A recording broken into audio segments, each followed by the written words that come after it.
Huwag mo ikukumpara yung pamilya mo sa iba. Dapat unawain mo and how to make it work as a family. Hindi dapat ang goal natin sa relationship is expectation. Dapat ang goal natin sa relationship must be contribution. Walang easy way of making money. You have to learn it. Parang kasi mahilig ako. Kasi medyo mabilis ako mag-let go of money. Watching ko, bahala ka na dyan. Ganun ako. Hindi ko natatanong yan. Mabilis ako magtiwala. Kasi hindi nga ako makwenta. Hindi talaga. So, that's something I learned. Pero kung wala, responsibilidad yan ng magulang. So, kailangan pag-usapan ng mag-asawa. O sige, meron kakayod, pero meron dapat talagang mahiiwan sa bata. Hindi pwedeng wala. Tama. Hindi pwede. Kasi sino magagabay dun sa bata kung wala yung magulang niya? May kasabihan nga na, hindi mahalaga kung anong nangyari sa buhay. Ang mahalaga kung anong ginawa mo sa pangyayari sa buhay. At palaging may mangyayari sa buhay mo. I mean, sana nga hindi eh. Sana pwede natin planuhin na sobra siyang, wow, cruise control na wala ka nang kailangan gawin. Parang sit back and relax ka na lang and enjoy the ride, di ba? But it doesn't happen that way. Find something that you love and you enjoy doing. And you get paid for what you're doing. Hello guys, this is Chinky Tan, your pambansang wealth coach. At sa episode natin na ito, makakasama natin ang isang Lodi pagdating po sa broadcasting. At sa driving. Oo. Huwag na natin patagalin. Let's welcome si Miss Bernadette Sembrano. Yes. I'm Chinky Tan's driver for the day. Yeah, grabe sosyalin. Talagang napaka-bless ko naman na ika nga eh. Ang driver ko eh napakaganda. Oo. Nax, thank you. At thank you. Alam ko, exciting. Sana ko meron rin kayong matutunan sa kwento ko kasi alam ko ang dami-dami pong natutulungan ni Chinky Tan. Problemang pera, problemang pamilya po yan. Yeah, let's umpisa na natin, Bernadette.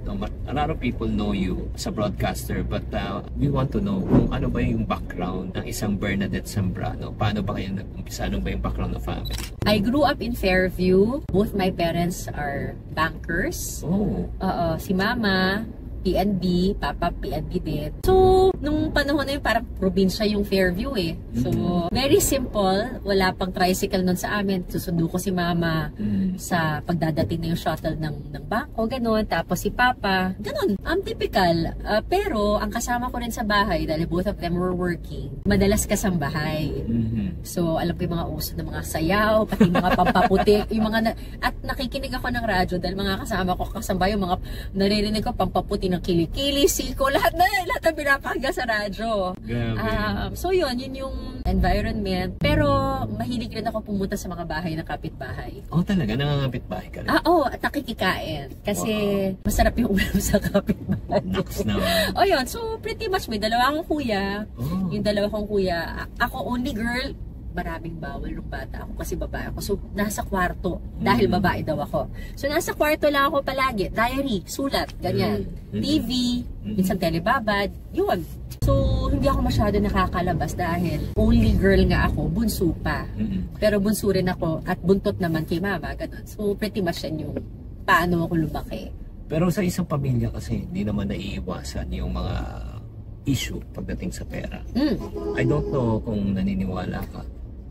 Kung paano tayo pinalaki nung bata pa pagtungkol sa pera, nakaka-apekto kung anong pananaw mo sa buhay ngayon. So ikaw, ano yung naging exposure mo when it comes to money sa family? Yung pwede kong sabihin, yung pwede, bakit? Malaki para sa akin yung perception ng lipunan sa ano ba ang role ng babae at lalaki. Okay. Siguro nung unang panahon, di ko alam kung hanggang ngayon, Chinky ha, mag-message nga kayo kung ganyan din kayo.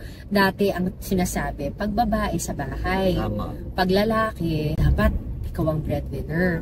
So, parang feeling ko, dapat tanungin natin kung naniniwala ba tayo sa ganong klaseng notion. Or baka noon pwede yun dahil baka mas maginhawa naman yung buhay. Pero sa panahon ngayon, yun ba dapat tayo mag-isip? Lalo na kung iniisip natin para sa pamilya. You go back to family. Anong kailangan ng family? Anong opportunities meron para sa pamilya? Hindi na yung ikaw, hindi na yung ako. para sa pamilya, di ba? Yeah, babalik tayo sa goal eh. Ano bang goal ng pamilya para umunlad, guminawa ang buhay? As long as it can achieve that, kahit sino siguro mag-deliver. Yeah. Ang goal kasi sa pamilya ako, naniniwala ako, hindi naman yung magbilangan eh. Yan ang pinakamahirap, di ba? Kwentahan. Oo, di ba? Tapos ano eh, pag nagkwentahan tayo, palaging merong kulang. And pag nagkulang, hahanap ka ng magpupuno. I don't think it works that way. Parang siguro aminin na, boy, kailangan ko ng tulong dito, magtulungan tayo kung anong strength ng isa. Diba? Yeah. Mag-compliment. Galing, galing. And plus, ikaw natuwa ako, lalabas rin pala si Chinky sa vlog natin. Pero ang sinabi mo, ang wealth para sa iyo, tama ba? Yung may oras ka para sa pamilya mo. Importante para sa akin na merong oras tayo para sa pamilya natin. Pero dahil sa realidad ng buhay, parehong nagtatrabaho yung mga magulang, di ba? Pero kung may isa namang magulang o sabihin mo ng kamag-anak ang pwedeng magstay with the child para magabayan yung bata sa kanyang paglaki, then okay lang kung may lola, may tita, di ba, na maayos na gagabay. Pero kung wala, responsibilidad yan ng magulang. So, kailangan pag-usapan ng mag-asawa, o sige, merong kakayod, pero meron dapat talagang maiiwan sa bata. Hindi pwedeng wala. Tama. Hindi pwede. Kasi sinong magagabay dun sa bata kung wala yung magulang niya? Tsaka diba? yung maganda yung sinabi mo eh, na yung sa relasyon kasi, yun nga, nagkakaroon ng frustration in a relationship kung meron kang tinatawag na expectation. Di ba? Yung expectation, ay, ina-expect ko, magluto ka, magplansya ka, maglaba ka, may hinahanap mo katulong. Helper, hindi asawa. Tapos ina-expect mo sa asawa mo, ay dapat ganito ka. Yes, oo. So, ang dapat siguro, based on what I've just heard from you, hindi dapat ang goal natin sa relationship is expectation. Dapat ang goal natin sa relationship must be contribution. Exactly. Ano may Nice. haambag ko? Nice, oo. Diba? Hindi yung, ano yung makukuha ko? Pag expectation, mafo-frustrate ka talaga. Oo. Kasi, diba, like for example, diba, may pakikuha naman ako isang, may painit na kape. Pagod na ako. Tapos hindi kinukuha. Ha? Oo. Di ba? Trabaho ng babae yun. Parang gano'n. Eh, paano kung pagod din siya? Diba? So, parang siguro ang blessing sa amin ni asawa. Kasi si asawa, orange yung name naman niya, para hindi ka na magka-graphics. Wow. Orange, oo. Dalawang babae naman siya sa pamilya, napapagitnaan ng dalawang babae. Ako naman, dalawang kuya. So, parang sanay akong may lalaki sa buhay. Sanay siyang may babae sa buhay. May ate, may bata. May ate kang susundin, may bunso kang pagbibigyan. Diba ganun yun? Middle child eh. Ako naman, dalawang kuya. So, yun nga. So, parang hindi si asawa na i-insecure kung ganito ako. Kasi siguro hindi rin nakikita ng mga tao sa akin. Mukhang hin ko. Pero parang may pagka-brusko din talaga ako. In the sense na, the things that I enjoy are medyo may pagka-masculine. Kasi nga, kuyas eh. So, dati, although puro saling pusa lang ako, hindi ako sinasabi ng kuya ko. But I wish, di ba, sana sinama ako sa paglaro, sana sinama ako sa this, that. Pero kasi nga, I guess yun na rin yung gusto mong i-break rin na dati nung bata ako, sabi babae kasi ako, sa loob lang ako ng kwarto. Pero ang naging mabuti naman doon, mas nag-aral ako, mas nagsusulat ako. Kasi wala naman ako man choice eh. Totoo. Dahil wala akong kalaro na babae. Sige, let's go to the ano naman. Syempre, because of yun nga, hindi pagkakaunawaan, naging nagkahiwalayan, technically, you were part of a broken family. Yes. At what age? Very crucial. I was 13 years old.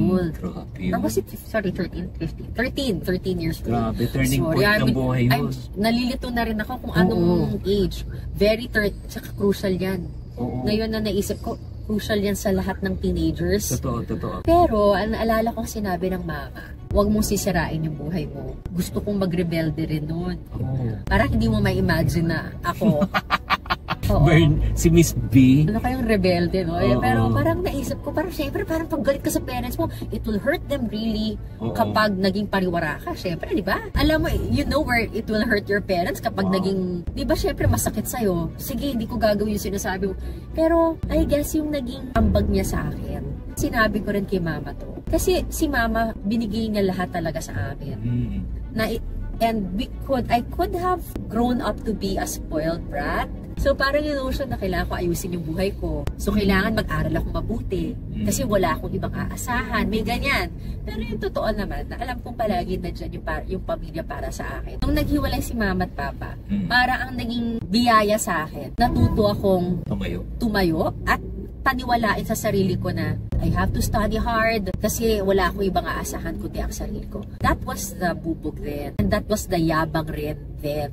Dahil nasaktan ka. Pero yung totoo, ito rin naman, never naman ako naging on my own. Ako ang nagtatrabaho, masipag ako. But that is not true.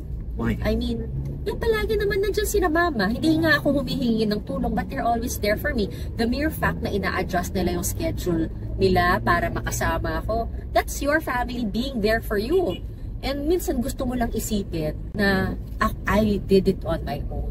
But no one can do it on their own. I think parang you reach a maturity in your life na hello, hindi mo naman talaga kaya mag-isa. May mga tumulong sa'yo. At maraming tumulong sa'yo. Feeling ko every successful person, no matter how inspiring they are, we should be humble enough that dapat marunong tayong tumanaw ng utang na loob.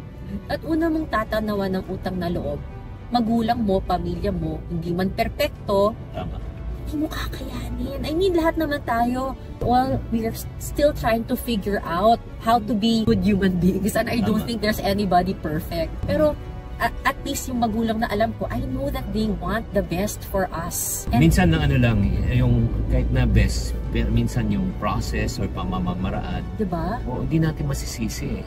Totoo. Alam mo bakit? Wala namang eskwelahan na nagturo sa kanila. Kaya sabi ko nga sa'yo, vibes na vibes ko yung mga taong mahal ang magulang nila.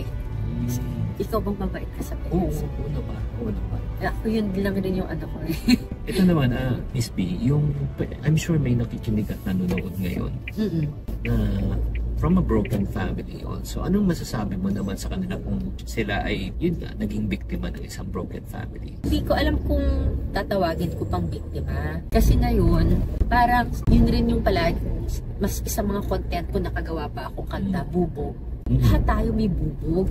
Na parang meron tayong ideal family. But ang sasabihin ko, there's no such thing as an ideal family.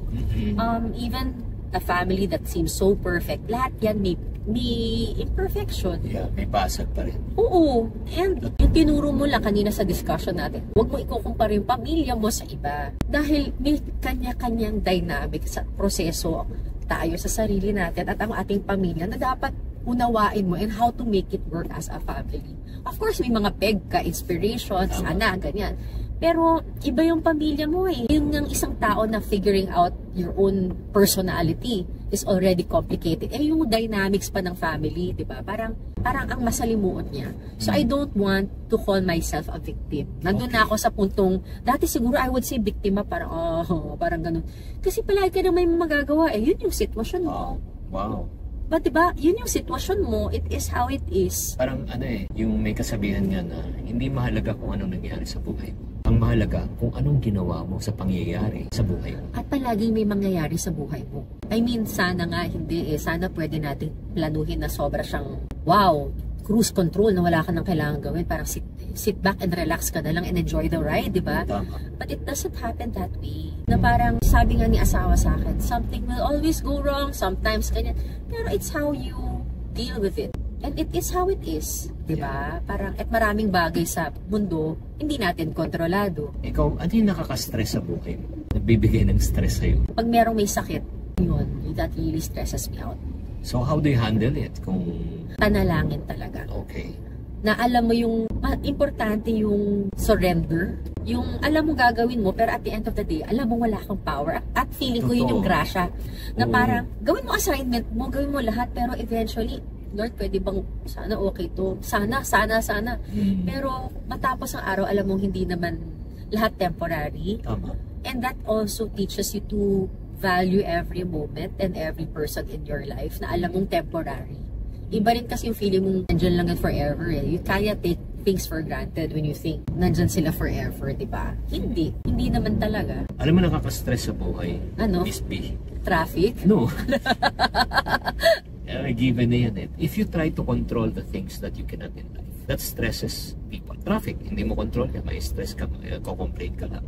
Diba? Pagtaas ang bilihin, hindi mo makokontrol yan, may stress ka lang. Pero, like for example, ang gagawin mo, diba? Kung alam mong mataas ang bilihin, dalawang pwede mong gawin.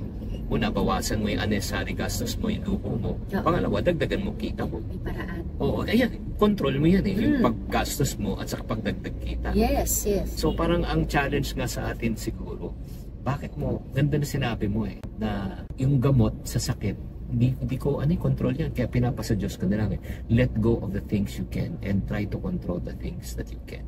So mapunta naman tayo sa usapang pera. Oh. Si Miss Biba nag-iipon. Ayan, tightig yan. Ay, interesting to. Ako kasi, marunong ako mag-ipon, pero hindi yung parang the best way of making ipon. Why? Nung nag-asawa ako, nami-ipon ako, pero si asawa yung mas invest kapag may sobrang masyadong liquid. Dapat doon mo nilalagay sa nag-grow. Siya yun. Siya yung mas marunong sa sino. Okay. Ako parang, nandyan siya. Basta alam ko, tinabi ko siya, hindi siya mawawala. Yun lang ang ano mo. Noon, nung bago kami. Tapos, nitong pandemic, nagkaloko-loko din. May sinabi ka dun sa chip style, yung chip. Create, handle, invest, and protect. Yung protect, yung hindi ko na ano. So, nagawa ko lahat yon. Yung protect, yung medyo mali Malagi inisip ko, anong natutunan ko dito? O yung ano natutunan? Nag-pray ako, sabi ko, hindi rin ako naging good steward. Sabi ko, I have to be a good steward. Kasi, ayoko, personally, when it comes to money, ayoko kasing makwenta. Tama. Ayoko naglilista. Pero, naisip ko, kailangan mong ilista. Kailangan alam mo eh. Tama. Kailangan alam mo nasaan. Hindi yun naman mukhang pera. Tama. Kapag nakalista at nakasinop, di ba? Or kapag nakabudget din yung pangtulong mo, hindi naman pala masama yun. Na parang, sige nga, alam ko, pwede ako mag-budget sa pagtulong, pang-charity. Yung perspective, ito yung sinabi mo, yung perspective got me curious, no? May nabanggit ka eh, ayoko magbilang sa pera kasi baka magmukha akong pera, mabilang ako sa pera. Yun ba eh dahil din sa yung nangyari rin sa parents mo? I think so. Diba? May connection yan eh. Meron talaga. So parang growing up, alam ko rin talaga very simple ako. Pero yun nga yung importante. Again, I want to emphasize na yung dapat sa parents, kung meron man kayong hinanakit at maghihiwalay kayo, sa inyo na lang. Kasi I'm sure both parents are doing their best din naman. Totoo. So, feeling ko as a child, kailangan lang ma-make sense mo na ano ba dapat. And at the end of the day, you have to equip your children. So, dapat pala maingat ka sa mga sinasabi mo sa mga bata. Tama. So, I guess kaya rin ako naging super, I consider myself as simple. Ayun. Siguro nga dahil rin doon. Let's go back to the lesson. Ano yung lesson na natutunan mo yung sa pagpapahiram mo ng pera? Walang easy way of making money. You have to learn it. Parang kasi mahilig ako. Kasi medyo mabilis ako to let go of money. Watching ko, bahala ka na dyan. Ganun ako. Hindi ko na tatanong yan. Mabilis ako magtiwala. Kasi hindi nga ako makwenta. Hindi talaga. Ayun. So, that's something I learned. Dun sa parting yun. Okay. Ngayon, dun sa ibang aspeto naman ng pandemic and doing other things, ngayon na nagpa-vlog ako, parang ang gandang learning sa akin na we have our own channel. Ang gandang learning sa akin na hindi lang yung channel, parang dami kong kayang gawin. Lahat ba gagawin ko pag sinabing kaya mong gawin? Or do you just focus on your strength? Kasi lahat kaya ko eh. At lahat yan, susugod ako, di ba? Pero, ano ba, is it the Pareto principle? That 20% of your effort should bring in 80% of your income? Yun. So, parang dapat ganun. Ano ba yung dapat kong fino-focus? Alam mo, natutuwa ako sa conversation na ito. Habang sinasabi mo, alam mo, parati akong dinadala. I see your mother right now while you're saying this na driven ka na. Would you say that dun din ang influence nagagaling? I think so. Kasi when I see my mama, I'm very much like her. Pero mas magaling siya ni Hama. Sabi ko, if I can be... Kasi siya talaga lumaki sa hirap eh. Nung nagkamali nga ako, madami rin siyang pagkakamali ha. Sabi niya sa akin, sabi niya nga sa akin nung ano, bakit hindi ka nagsasabi sa akin? Sabi ko, ma, di ba dapat matuwa ka nga, hindi ka pinoproblema ng anak mo. Pero sabi niya, nagkamali na nga ako, gumaya ka pa. Which, ngayon, mas open yung discussion sa namin ni Mama. O Mama, anong gagawin ko? So, ngayon, believe it or not, in my 40s, ngayon, actually, baka nga 45. Ngayon, I'm asking Mama, o Mama, anong gagawin ko? Sige, turuan mo ko. Anong gagawin ko? O tapos, bakit hindi? Bakit hindi? O, yung mga questions talagang prying. Because I want to learn from her. Tama. Uy, guys, yan, importante yun. It may be your mom, it may be your dad, or just look for someone bago kayo gumawa ng mga importanteng at malalaking desisyon sa buhay. Huwag kayong mahiyang magtanong. Diba? Hindsight lang, diba? Siguro, yung during that time, yung napautang mo. Siguro, kung nagtanong ka, hindi mangyayari yun. But you agree? Definitely. And at the natutunan ko pa. My goodness. Yung palang mga pinag-i-investan ko before. My goodness, I could have earned more if I just knew where to put the investments. Tama. Like painting. Alam? Totoo. Magtanong na magtanong.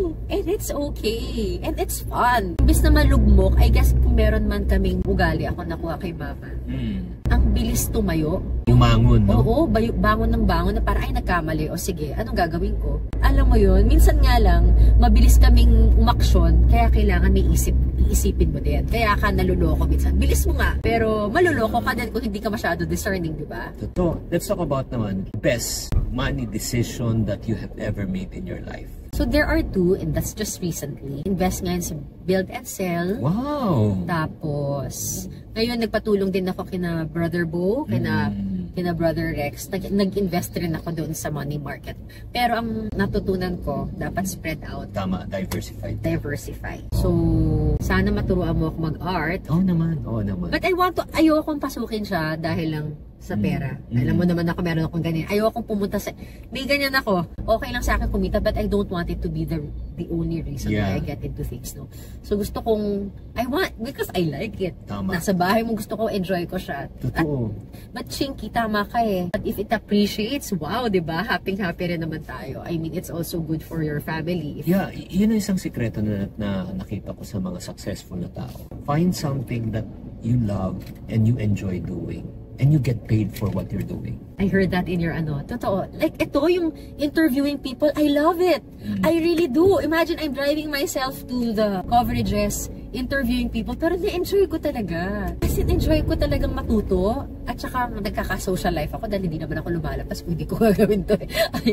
So parang I love telling stories. I love being inspired and sharing your story with others. Alam mo yun? As in. Alam mo guys, we want to challenge you. Ikaw nakikinig at nanonood ka. Diba, na-stress ka na sa trabaho mo, nabobore ka na sa ginagawa mo, parang feeling mo wala ka na talagang buhay. Ito yung challenge ko sa inyo. Find something that you love to do in your life. Even if you do not get paid, kahit di ka bayaran, gagawin mo pa rin libre. Diba? Pero ito yung best part.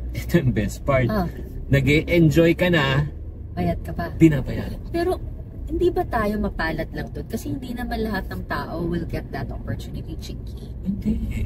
Parang do people, parang ilan lang yung kilala kong talagang masaya sa ginagawa. Ako masasabi kong masaya ako sa ginagawa ko. Ikaw masaya ka sa ginagawa mo. Pero yung iba, hindi ko alam kung masaya sila. Yeah, kasi initially, syempre, when you're in the survival mode, pag survival ka, wala kang choice kung ano yung offer sa'yo yung gagawin mo Pero hindi ka tatagal dun Kasi hindi mo nga love hindi ka nag-e-enjoy Kaya, kailangan i-align mo yung sarili mo. You need really to come to a point in your life. You find something. Like for example, si Manny Pacquiao, nung nag-umpisa, diba? Magpa-boxing siya, nung bata siya. Sa palagay mo nag-e-enjoy siya? I don't think so. Gusto mo ba namang binubugbog yung face mo? No? Oo, diba?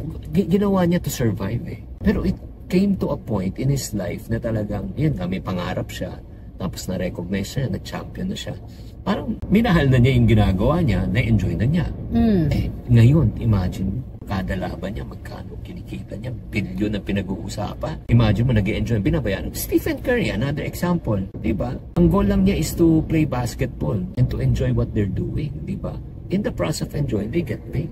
Kaya kailangan talaga sa mga nakikinig at nanonood ngayon, yan ang challenge. Challenge is to find your purpose. So you do what you love versus you love what you do?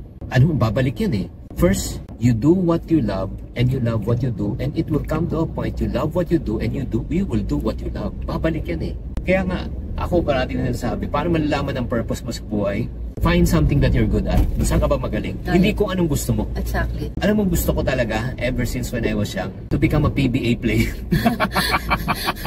Mahihirapan nga tayo doon. Oo. Yun ang problema ko. I'm not gifted. I don't have the gift of height. Pero without me knowing, ever since I was young, 12 years old na, benta. And God has given me the gift of persuasion, diba? Convincing, communication, na hindi ko alam. Ngayon, di ba? Nagagamit ko. Pero ako, talagang love ko talaga to Love ko talaga mag-inspire, turo, especially when it comes to the area of finance. And I see that in you also. Love mo yan. Love mo yung ginagawa mo. Kaya nga guys, ito yung nalang questions. Reflection tayo, reflection. ask yourself these following questions. Number 1, is the money that you're earning right now with your present career and profession na ginagawa mo can sustain your family 5 to 10 years away from now?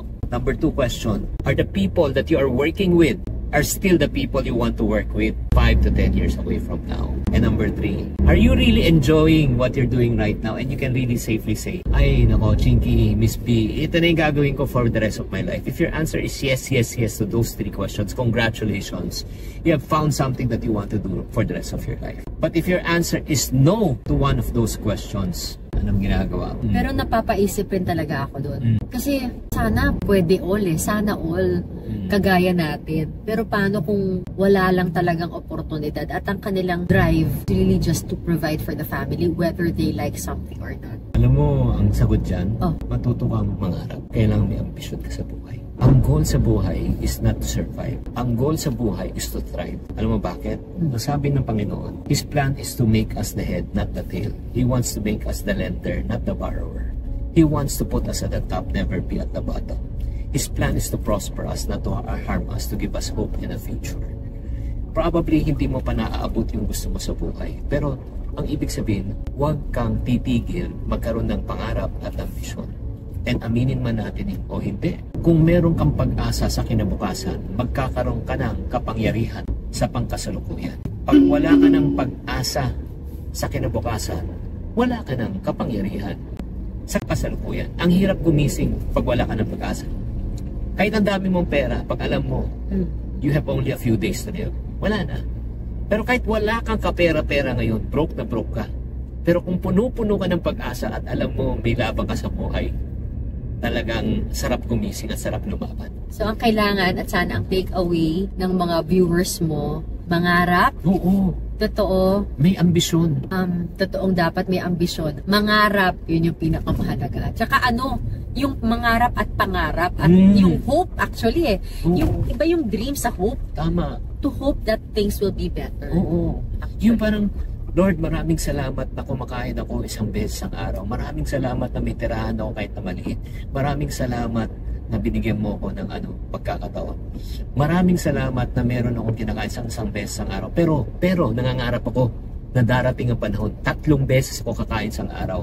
Maraming salamat na maliit lang ang tahanan ko, pero darating ang panahon, magkakaroon ako ng sarili kong bahay.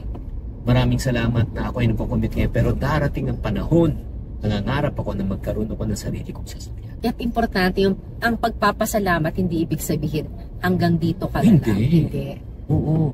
In fact, akin ang pagpapasalamat, it's the gratefulness, out of gratefulness, kaya hindi ko sasayangin ang bawat sandali.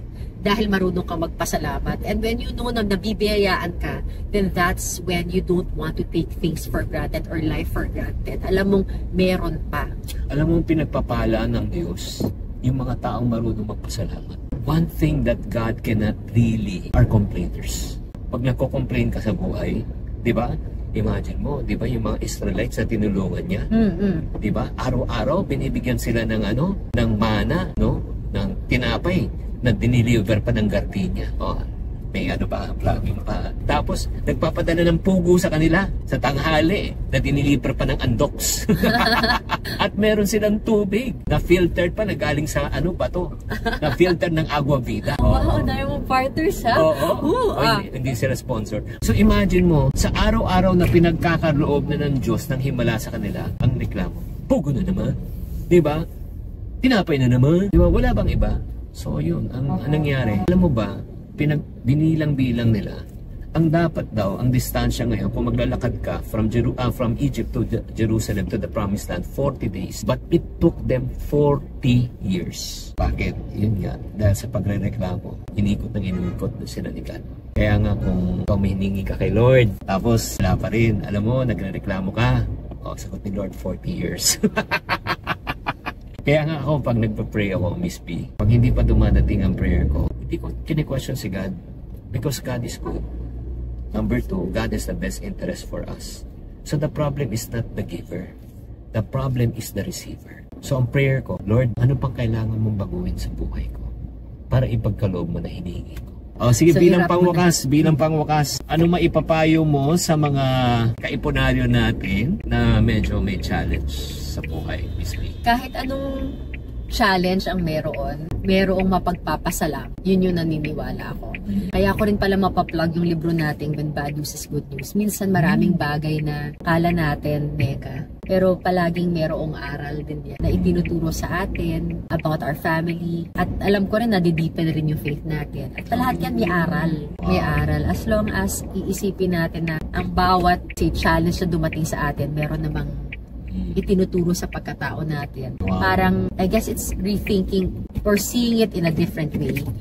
Na hindi naman lahat ng masama, baka naman hindi masama. Yeah. Because all things works for good for those who are called according to God's purpose. Miss B, pakipromote lang ang iyong mga channel, please. OMG, thank you! Sa mga followers po ni Chinkitan, mga Iponaryo, hello. Ang atin pong YouTube ay Bernadette Zambrano channel. Please subscribe. Tapos, ang ating Facebook ay Bernadette Zambrano. Facebook, meron tayong TikTok. Tapos, meron din tayong, oh my gosh, may mga paninda pa tayong mga scarves. Lahat na ata, no? May nakalimutan pa ba ako? Parang yun lang naman. Maraming salamat, guys. Thank you very much for tuning in. And maximize natin ang mga maximizers po kami. Yes, walang sinasayang na sandali. Yes, tatandaan, tamang karunungan, tamang disiplina po ang susi sa pagyaman. Chinky and I am dropping off Chinky now. Thank you for watching. Bye! Ang galing!